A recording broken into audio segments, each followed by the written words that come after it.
Welcome to Module 4. We're working through the whole story about educational administration and giving you the tools that are going to help you become a better educational administrator yourself. Also want you to be able to understand the context in which a problem that you are addressing as an administrator needs to be resolved, and that will be your deliverable for this class, which is a case study. So today I want to pick up a little bit something we talked about previously and that we've covered in the previous 3 models, which is the balanced scorecard, just to keep bringing back this powerful tool which really covers all of the spectrum in terms of educational administration. And you can remember, hopefully by now it's part of your thinking process. There are the 9 steps. The first 6 steps focus on identifying what the game plan is, what we want to accomplish. And the last 3 are tools that help you figure out, are we doing well or aren't we doing well? And today the focus is on leadership. So one of the keys in any educational administration scenario is who is the leader. And sometimes it's the principal, if it's a university like the Universidad San Francisco de Quito, in Santiago Gangotena, in the Ministry of Education, it may be the minister, depends on what your level is that you're focusing on.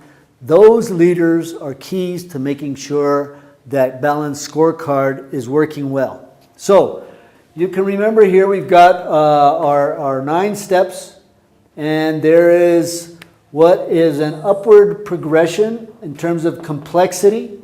We start with the organizational capacity, and once we have that established, we want to create the internal operations that make sure that the organization is working smoothly. We go up to the next level, which is communicating, making sure all our stakeholders are on board, that we're serving the right people and we're doing it well. And in a nonprofit, the top point in the whole strategic map is the mission. In a for-profit organization, it's much more profits. The bottom line, we say, right? Dollars. Are we making money or are we losing money? So hopefully that's clear to you that when we talk about schools, mostly they are nonprofits, so they're mission-driven, which is what I put up here, but it could be for-profit as well. So again, reviewing the 9 steps, the first one is doing a situational analysis.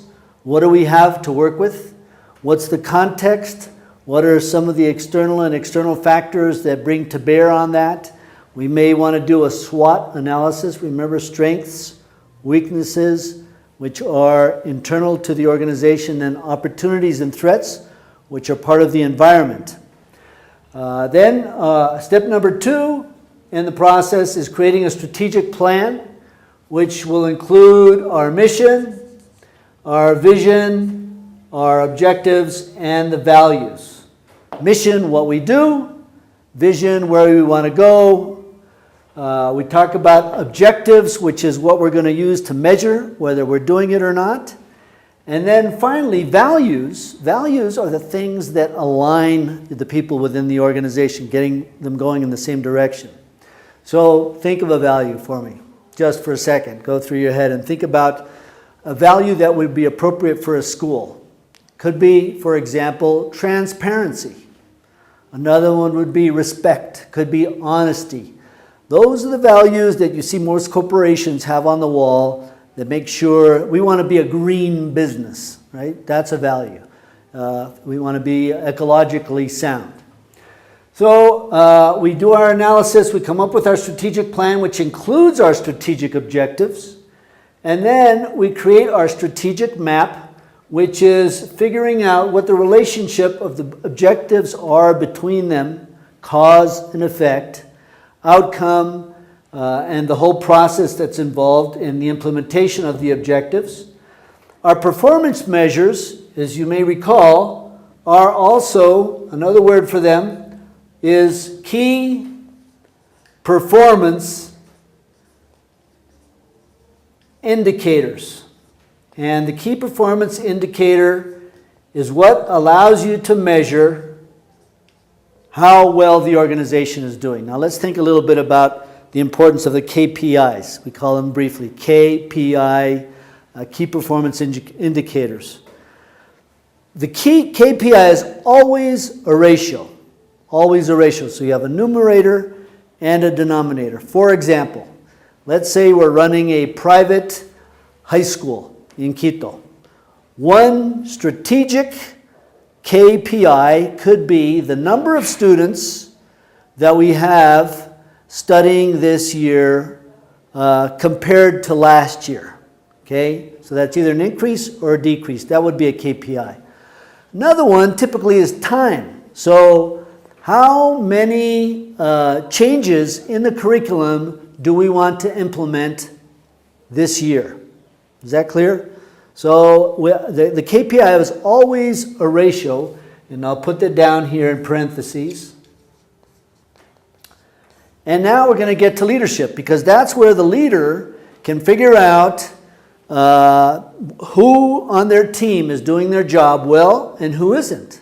And how can we measure that? Well, that's what the key performance indicators do for us. They tell us how well we're accomplishing our objectives. So the objective up here, the strategic objective, is translated into a performance measure, which allows us then to measure the performance of individuals. From there we go to initiatives, because we don't have enough time to do, or resources. When we think about, we talk about the POLCA. Do you remember the POLCA? Plan, organize, lead, control, and adjust. So it's very important when we talk about the POLCA to have it clear that once we have a plan, the organization is mobilizing the resources to make it happen. And what are those resources? Could be finances, could be people, could be time, it could be relationships and how those relationships all work together. So I hope that's becoming clear to you now that the whole balanced scorecard approach is very similar to the POLCA, and we'll talk about that in a minute. So we have the initiatives are where we prioritize our strategic objectives and our performance measures. We can't do everything at once. We have limited resources. What are we going to do first? What are we going to do second? What are we going to do third? And then we implement them. And then we look at outcomes, and that's where we measure based on the KPIs. So finally, these four down here, going back up again just to cover our bases. We have a situational analysis, number one, creating a strategic plan which includes our mission, our vision, our objective, and our values, our strategic objectives, the strategic map that helps us lay out how we're going to make this happen in the context of the organization, what our performance measures are, the key performance indicators, remember always a ratio, and then the initiatives, priority 1, priority 2, priority 3, and then we focus on the last 3, which allow us to monitor how well we're doing. Okay? So that is a brief overview for Balanced Scorecard, just to take us back a little bit to the first 3 weeks. This is week 4, and now we're going to talk a little bit about leadership. So I put over here a few traits that a good leader should have, and let's just pick, let's see, we could do a political leader. Why don't we do someone who's fairly well known, okay, Rafael Correa. I mean, we may or may not agree with his value orientation, his philosophy, etc. But you have to give him credit when you think about these traits of leaders. You have to give him trait for tremendous capacity for work. I understand he sleeps 3 or 4 or 5 hours a night, right? So the guy is a workaholic. He works for 2 people and he gets a lot done. So, you know, he works much harder than anybody else in the government. So that capacity for work, for projects, for challenges, etc., their vision, that's very important. Achievement are things that are measurable. So when you think about Mr. Correa, what has he done? He's put in some incredible highways. The whole highway system in the country is a demonstration of the kind of achievements that he's accomplished. He is a man who is trying to be responsible himself and holding other people responsible as well. Remember, we're not talking about values, we're just talking about his capacity to lead and the traits that he has. This concept of participation, what does he do every Saturday? He has his sabatinas. He goes out and he tells the people, hey guys, here's where we're going, here's the vision, here's the challenge, here are the opportunities, as you say here, manos a la obra, okay? And then finally, his status in the country, quite honestly, Mr. Correa would be much more effective if he weren't so, if he didn't look down on people, right? So his status as president of the country is determined by his relationship and his message that he sends out to people. The same thing is true of a principal in a school, right? Or it could be the leader of a preschool, a kindergarten. All of these apply to them as well. Okay, so now what is the leader and how does the leader hold people accountable? Now this is a very important word, accountability. When I think about Spanish, it's part of the problem. We say in Spanish, we don't say, I dropped the keys. We say in Spanish, the keys fell from me. So who's responsible for the keys falling to the ground? Well, is it gravity or is it David who dropped them? And of course, the answer is, if I take responsibility for my actions, then somebody else can hold me accountable.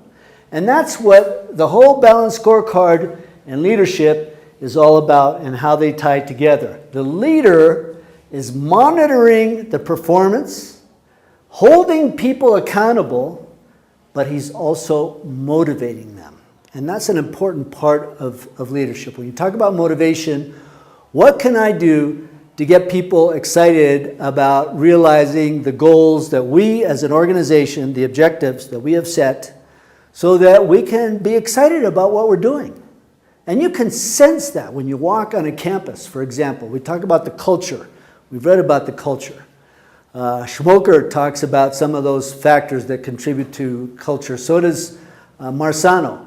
The importance of creating a sense of team, collaboration, philosophy, the vision, and we're all working on this together. So just to go back to a concept that we've spoken about before, the whole polka. Remember, first we create a plan, which includes the SWOT, the strengths, weaknesses, opportunities, threats, the mission, the vision, the values, and the objectives, very similar to what we were talking about before with balanced scorecard. Organization is mobilizing the resources to accomplish what we want to accomplish. The role of leadership, and then controlling is what this process is all about, is establishing standards and helping people accomplish those standards. And then finally, if things aren't going the way they should, we need to adjust. And that's the final step in the process. Okay, so I'm looking forward to seeing what you have to say about this and some of the future exercises that we have together. Think about the role of leadership when you write your case study. Very important variable. Thank you very much, and we'll see you for Module 5.